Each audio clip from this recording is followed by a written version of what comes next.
Hey everyone and welcome back to my channel.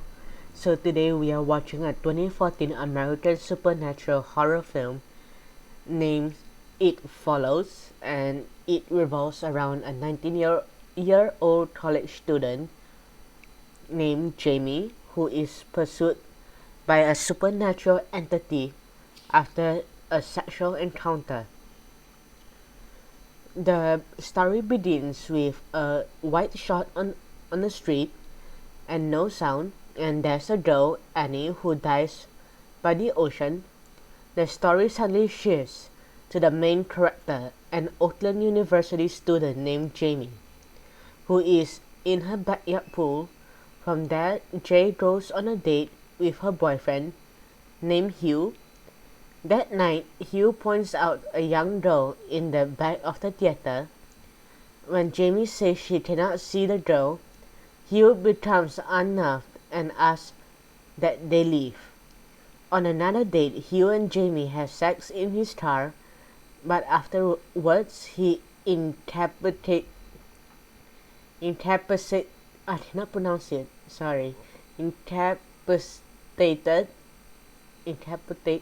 you know what I mean, Jamie with chloroform, and she wakes up tied to a wheelchair in the backyard plant, where Hugh explains that she will be pursued by an entity that only can be seen, which can take the appearance of any person. If it catches Jamie, it will kill her and pursue the previous person to have passed it on. Hugh, pass it back to Hugh, that's what I meant. After they see a naked woman walking towards them, Hugh drives Jamie home and flees. The next day, the police cannot find the naked woman or Hugh, who was living under a false identity. At school, Jamie sees an old woman in a hospital gown walking towards her, but she is invisible to others. Jamie's sister Kelly and her friends Paul and Yara agrees to help and spend the night in Jamie and Kelly's house. But that night, someone smashes the kitchen window. Paul investigates but sees no one. Inside the house, Jamie sees a disheveled, urinating, half-naked woman walking towards her and runs upstairs to the others, who cannot see the entity. When a tall man enters the bedroom, Jamie flees the house. Her friends catches up to her at a nearby playground. With the help of the neighbor Greg Hannigan, the group discovers Hugh's real name, Jeff Raymond, and traces him to his address. Jeff's mother answers the door, and Jamie realizes that the naked woman she had seen coming for her in the backup plants was in the form of Mrs. Redmond,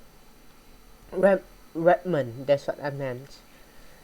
Jeff explained that the entity began pursuing him after a one-night stand, and that Jamie can pass it on by having sex with someone else. Greg drives Jamie, Kelly, Yara, and Paul to his family's lake house and teaches Jamie to shoot a revolver. The entity arrives in the form of Yara and attacks Jamie on the lakefront.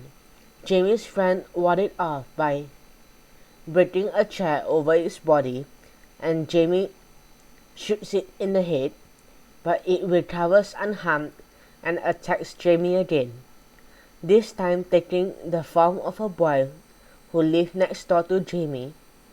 She flees in Greg's car, crashing into the cornfield, and wakes up in a hospital with a broken arm. Greg has sex with Jamie in the hospital as he does not believe the entity exists. Days later, Jamie sees the entity in the form of Greg walking towards Greg's house, smashing a window at Greg's house and entering it. Jamie tries to warn the real Greg by telephone, but he does not answer.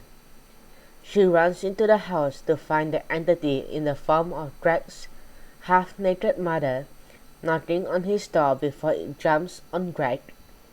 Jamie sees the entity having sex with a date Greg and then flees by car and spends the night outdoors.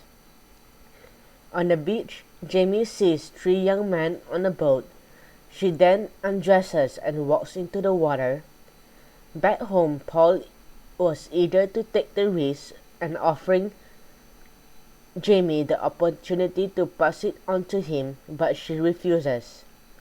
The group plans to kill the entity by luring it into the swimming pool and dropping electrical devices into the water.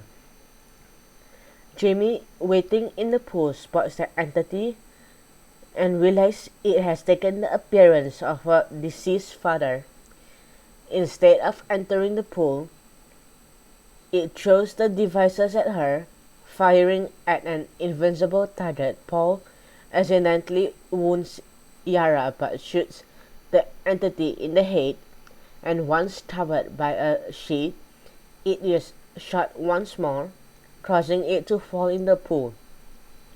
As it pulls Jamie underwater, Paul shoots it again, and Jamie manages to escape. She approaches the pool and sees it filling with blood. So Jamie and Paul does have sex, and that night Paul drives through town passing prostitutes. Later, Jamie and Paul walk down the street holding hands as a figure walks behind them.